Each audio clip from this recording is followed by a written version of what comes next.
Welcome to the next video. Sidutru continued, and we are now at video number 13.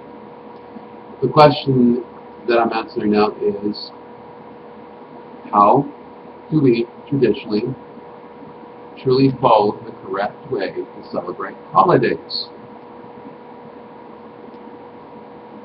Same way people celebrate Christmas, it's just a different fact that your theology is different. You still give gifts, you still spend time with your loved ones, you're having your dinner, you're having the feast. You don't have to be a warlock or a witch to host the festival. In fact, just like Christians and non-Christians alike, how it works is it's usually the person who's the head of the household, or the family in general, as a family get-together or whatever, is how it's celebrated. And you take time to reconnect with your family. And some traditions have some very interesting ones. And I'll actually mention one that it's sad that other family members didn't keep it continue, but it was a very deep and special one. And this has to do with my German ancestry lineage from my great-grandmother, which I don't know how far back it goes, so I don't know if this is something that a lot of Germans still do or not, so whatever. And one of the practices were that after you had your meal and everybody was relaxed, in good spirits, you would take time and everybody would have a candle and it would be unlit. And it would start with the eldest person in the room. That's my great-grandmother. And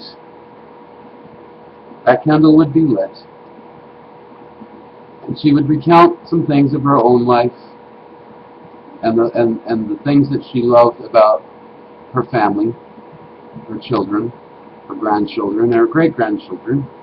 And she would literally take time to literally count her blessings.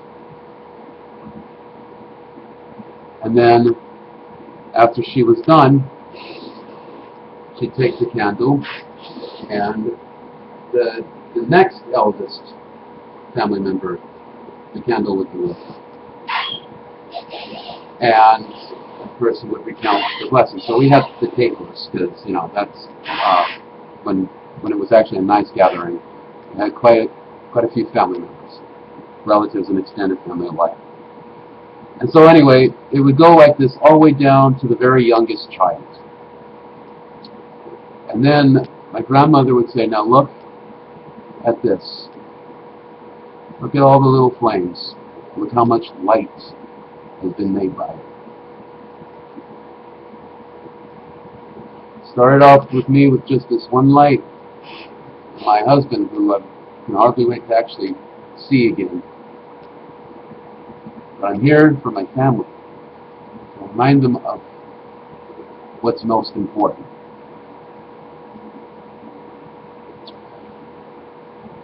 And it's very moving because it's meaningful. That is what a holiday tradition is. It's not all the hocus pocus bullshit. And she would say, now think about it. One spark created all of us. And look how much light we've just brought into a world full of darkness. And I would really miss my great-grandmother.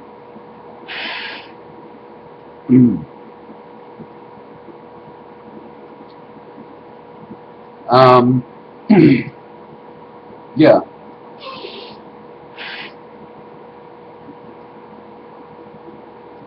So a lot of people, sorry about that. I really miss her because she was a great woman. And a lot of the family members just simply lost their way. And they refused to remember that lesson. And they never talk about it, which is disgusting to me.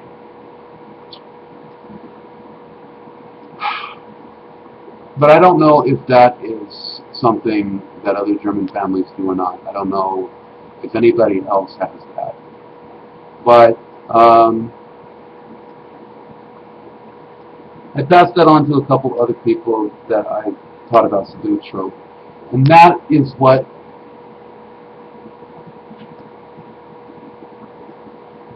what creates those bonds that matter. That's what the ceremonies, the rites, are actually about.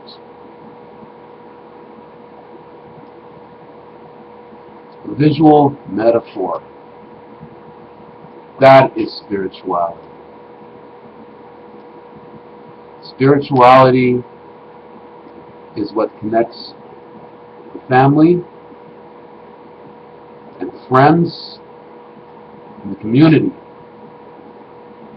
And that's what the purposes of these traditions are actually based on. To remind you of how much you need and matter to one another. And traditions get lost when people forget. And they fill it up with all this empty surface band-aids.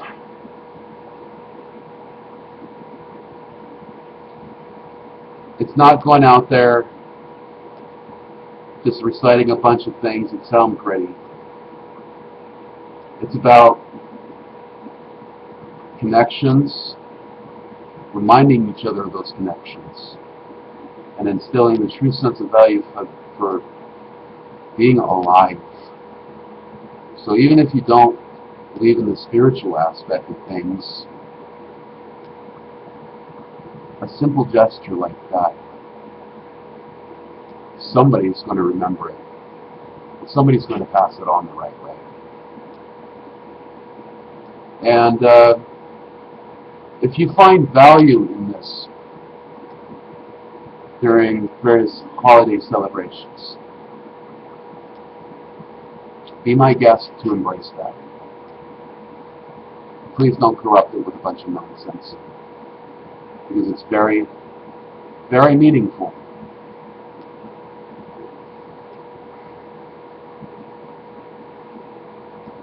It's not all just about a big party, people.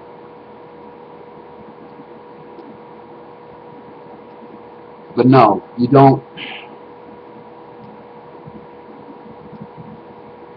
need to go running around naked and make an ass of yourself. You don't need to be a wannabe bra burning whatever and then claim that you're anti whatever when you yourself are doing the very same thing you're claiming about being objectified, making yourself an object. And a rather objectionable one at that.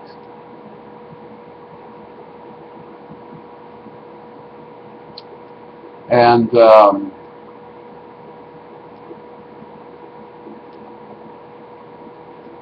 I got news for you.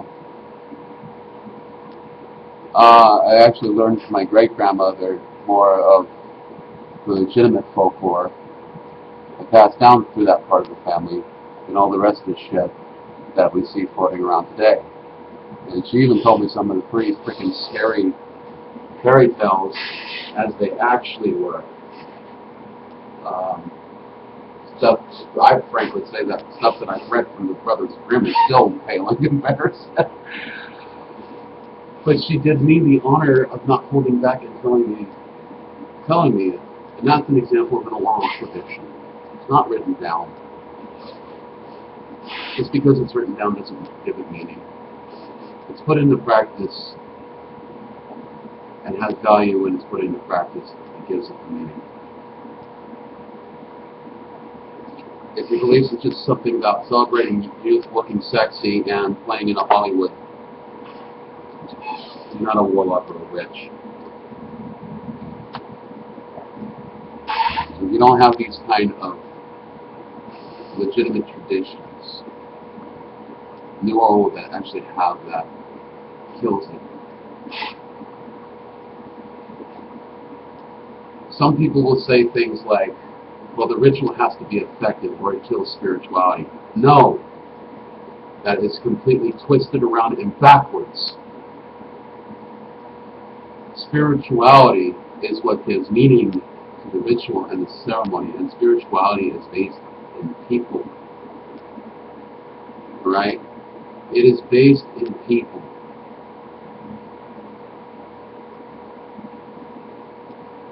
It belongs to you as much as you belong to it. Ceremony and ritual is the outward expression and way of reminding one of those true values. And that is what gives a ceremony purpose, which then edifies spirituality, which edifies and strengthens the bonds. If it doesn't touch you here, no matter how much you put in here, and it's not just about making you feel good. It's about helping you learn to feel. It's not about just going in and standing in front of some shrine or whatever and reciting some rehearsed liturgy. And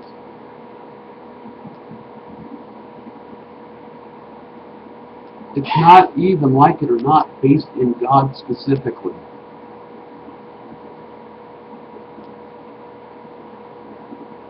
Think of the divine factor as more of a reinforcement, not an enforcement. That's another thing people get backwards. It's not effective ritual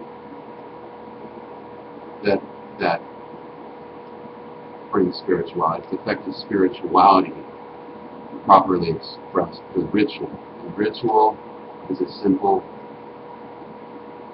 as passing the light on to the next candle. Talisman skulls. On to the next video.